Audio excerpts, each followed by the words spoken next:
Ladies and gentlemen, it's my great honor and pleasure to introduce to you the Assistant Secretary of State for European and Eurasian Affairs, Viktoria Нуланд. Victoria just recently returned from Kiev and has an update on the situation there, as well as the U.S. government position. Victoria?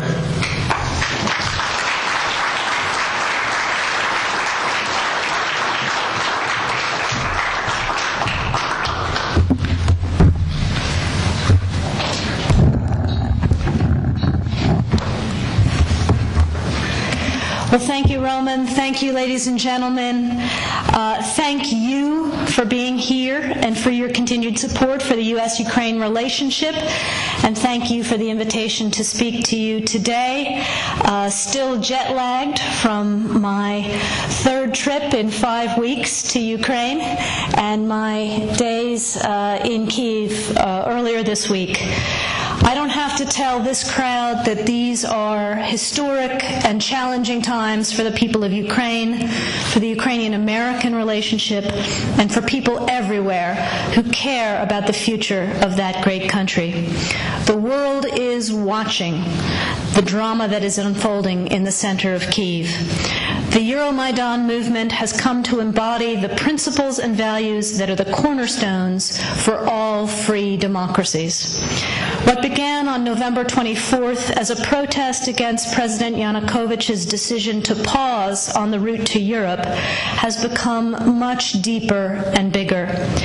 After blood was spilled by security forces on November 30th, the movement also became about justice and civil rights and Ukrainians' desire to have a government that respects them, that listens to them, that protects them, and that provides for them. A modern democratic government. That was palpable when I made my first visit to the Maidan on December 5th. When Ukrainians say they are European, this is what they mean.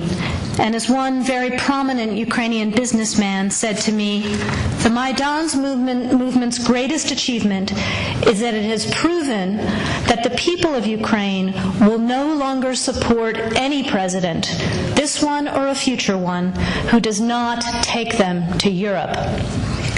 Throughout this period, the United States message has been clear and unequivocal.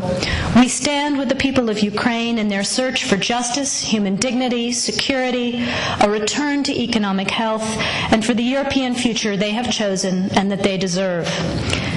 As you know, and as Roman said, I returned to Ukraine for my third visit in 5 weeks last Tuesday in support of these very goals, this time conducting parallel coordinated high-level diplomacy with EU High Representative Cathy Ashton with all of the key Ukrainian stakeholders.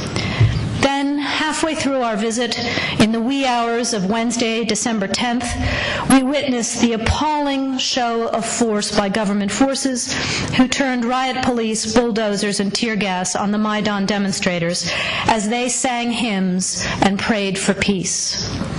Ukrainians of all ages and backgrounds flooded to the Maidan to protect it. Secretary Kerry wasted no time in expressing the United States' disgust at this decision of the Ukrainian government, and by morning the riot police had been forced to retreat. Later that same day, I spent more than 2 hours with President Yanukovych. It was a tough conversation, but also a realistic one. I made absolutely clear to him on behalf of the United States that what happened December 10th, and more generally what has been happening in security terms, is absolutely impermissible in a European state, in a democratic state. But I also made clear that the United States believes there is a way out for Ukraine, that it is still possible to save Ukraine's European future, and that is where we wanted to see the President lead his country. And that was going to require immediate steps to de-escalate the security situation and immediate political steps to end the crisis and get Ukraine back into a conversation with Europe and with the International Monetary Fund.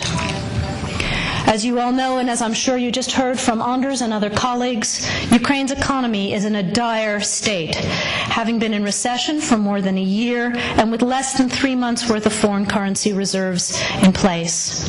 The reforms that the IMF insists on are necessary for the long-term economic health of the country. A new deal with the IMF would also send a positive signal to private markets and would increase foreign direct investment that is so urgently needed in Ukraine. Signing the association agreement with the EU would also put Ukraine on a path to strengthening the sort of stable and predictable business environment that investors require. There is no other path that would bring Ukraine back to long-term political stability and economic growth. We also commend the EU for leaving the door open on the association agreement and for continuing to work with the Ukrainian government on a way forward. The Ukrainian parliament has already passed some 18 separate pieces of required legislation in advance of the Eastern Partnership Summit in Vilnius. Although that was a missed opportunity, it would be a huge shame to see 5 years' worth of work and preparation go to waste if the AA is not signed in the near future. So it is time to finish the job. As Vice President Biden said in remarks last night, President Yanukovych has a choice. He can choose the path that leads to division and isolation, or he can take a leap and take immediate, tangible steps to defuse his country's crisis and start a genuine dialogue with the opposition and agree on a path that returns Ukraine to economic and political health. While these are challenging times in many ways, we also can't lose sight of the fact that this is a time for great optimism as well. You only have to be on the Maidan to feel the energy, to feel the hope of Ukrainians coursing through the center of Kyiv and across the country. People are engaging because they know they have a stake in the future of their country. We see energy, we see optimism that simply didn't exist in Ukraine 20 years ago. People are of all ages, of all classes, of all walks of life, are taking ownership of their future and coming out into the streets to demand a European future. They're doing so peacefully, with great courage, and with enormous personal restraint. Since Ukraine's independence in 1991, the United States has supported Ukrainians as they build democratic skills and institutions, as they promote civic participation and good governance, all of which are preconditions for Ukraine to achieve its European aspirations. We've invested over $5 billion to assist Ukraine in these and other goals that will ensure a secure and prosperous and democratic Ukraine. Today, there are senior officials in the Ukrainian government, in the business community, as well as in the opposition, civil society, and the religious community who believe in this democratic and European future for their country. And they've been working hard to move their country and their president in the right direction. We urge the government, we urge the president to listen to these voices, to listen to the Ukrainian people, to listen to the Euromaidan, and take Ukraine forward. The support of the people in this room is absolutely essential. We thank you for all you are doing. We thank you for your partnership all these years, and we look forward to continuing to stand shoulder to shoulder with you as we take Ukraine into the future that it deserves. Thank you very much for the time today.